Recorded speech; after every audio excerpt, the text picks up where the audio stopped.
Բայց տեղի ունեցավ 2018 թվականի իշխանազավթումը եւ ինչպես Հայաստանում յուրաքանչյուր քաղաքացու կյանք, այդպես էլ եւ մեր բոլորիս կյանքը եւ մեր կազմակերպության գործունեությունը մենք ուղղակի ստիպված էինք փոփոխության ենթարկել, որպեսզի վերաֆորմատավորել, որպեսզի օրվա պահանջներին նախ համապատասխանենք եւ երկրորդը կարողանանք իսկապես օգուտ տալ այն գործի պայմաններում, որով որ մենք ուզում ենք անել, այսինքն մեր գործունեությունը երբեք ինքնանպատակ չի եղել, մեր գործունեությունը Հայաստանի Հանրապետությունը ավելի ուժեղ դարձնելն է եղել, ժողովրդավարության մակարդակը ավելի բարձրացնելն է եղել, մարդու իրավունքների պաշտպանությանը նպաստելն է եղել, իսկ 18-ից հետո ուղղակի հող չկար այդ գործունեությունն իրականացնելու համար, դա ինքնանպատակ կլիներ, որովհետև ամեն ինչ գլխի վրա շուռ եկավ եւ մենք որոշեցինք, որ պետք է իրականացնենք այնպիսի մի գործունեություն, որը որ ավելի օգտակար կլինի Հայաստանի Հանրապետության քաղաքացիների համար, ցույց տալու համար, թե ում հետ իրենք գործ ունեն, ինչ իշխանություն է զավթել Հայաստանում, ինչ իշխանություն է եկել Հայաստանում 2018 թվականին եւ որոշեցինք ստեղծել փաստերի ստուգման հարթակ, որը վեր կհանի իշխանության գործած բոլոր արատավոր երևույթները, կոռուպցիոն դրսևորումները ու որոշեցինք 2019 թվականին հիմնադրել Anti-Fake AM լրատվական կայքը։ Բայց անունն էլ ինքը հուշում է իր ուղղվածությունը նաեւ։ Մենք իրականացնում ենք փաստահավաք գործունեություն, իրականացնում ենք fact-checking, հետաքննություն եւ շատ կարճ ժամանակ անց իբրև թե ժողովրդավարության բաստիոն հանդիսացող Հայաստանի Հանրապետության կառավարությունը սկսեց բռնաճնշումները Anti-Fake AM-ի նկատմամբ եւ առաջիններից էինք, որ հայտնվեցինք Atlantic Council-ի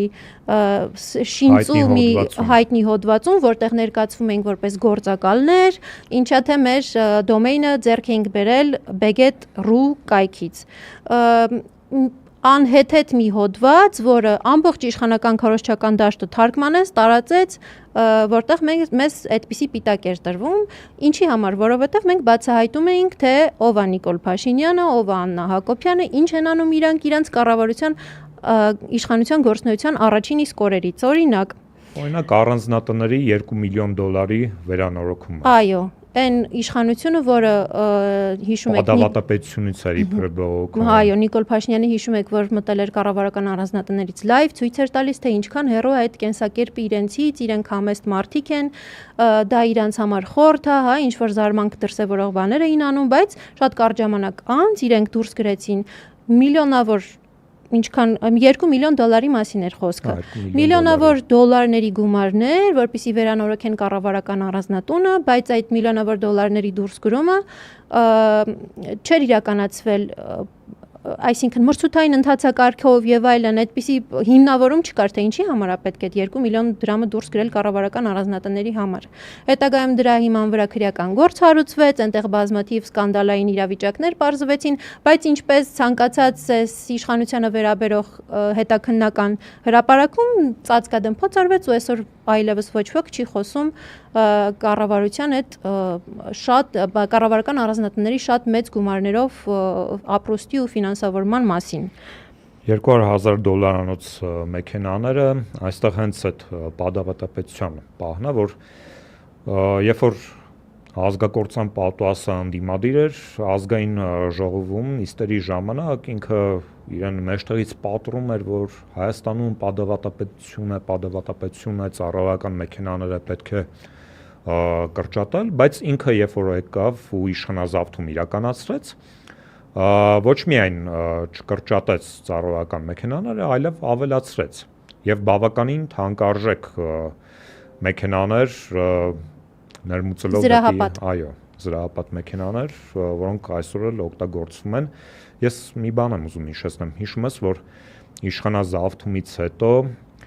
իրենք այդ էյֆորիան էլ ավելի սաստկացնելու ու պահելու համար մետրոյով էին գնում գործի իբր։ Այո, Արայք Հարությունյանների նկարներ հրապարակում։ Շատ լավ եմ հիշում, բայց հետո պարզվեց, որ զրահապատ մեքենան Նիկոլ Փաշինյանին չի բավարարում, մի այդպիսի մեքենա պետք է ունենա նաև Աննա Հակոբյանը, նրա զավակները նույնպես պետք է շրջեն պատավատներով ու մեքենաներով ու այդպես մենք վերածվեցինք պատավատապետությունից ավելի լուրջ այսպես ավտորիտարիզմից դեպի բռնապետության ձգտող կառավարության հետ սկսեցինք գործ ունենալ։ Մենք առաջինն էինք, որ բացահայտեցինք, որ Աննա Հակոբյանը կառավարությունում Նիկոլ Փաշինյանի անունով օգնական է ընդունել գործի, որպիսի այդ անձնավորությունը զբաղվի իր իմիջով եւ վարսահարդարմամբ։ Այդպիսի հաստիկ պարզապես գոյություն չուներ, բայց Աննա Հակոբյանի վարսերը խնամված ապահովելու համար հատուկ Նիկոլ Փաշինյանի օգնական էին ընդունել մեծ բավականին աշխատավարձով, որը նաև Աննա Հակոբյանի հետ գնում էր գործողումների, նաև այնպիսի գործողումների, որոնք որևէ կապ չունեին Հայաստանի Հանրապետության վարչապետի տիկնոջ գործողումների հետ, այսինքն Նիկոլ Փաշինյանի օգնականը Աննա Հակոբյանի հիմնադրամի հետ